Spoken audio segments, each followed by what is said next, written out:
আমরা মেয়েরা অনেক সময় বলি আমাদের হাজবেন্ডরা আমাদের সময় দেয় না।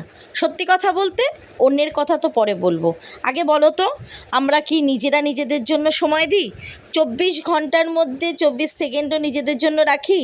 বিয়ের আগে যে মেয়েটা সারাটা দিন নিজের খেয়াল রাখতো, আজ সে সারাদিনে একবারও আয়না দেখার সময় পায় না।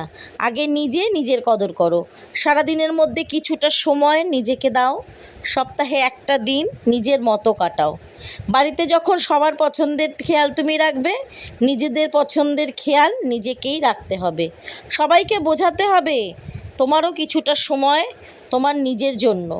আসলে কি আমরা মেয়েরা সংসারে এসে সম্পূর্ণভাবে নিজেদেরকে নিজেরা হারিয়ে ফেলি, ভুলেই যাই যে আমরাও একটা মানুষ, আমাদেরও কোনো শখ স্বাচ্ছন্দ্য আছে। আগে তুমি নিজের খেয়াল রাখো, তাহলে দেখবে পরিবারের সবাই তোমার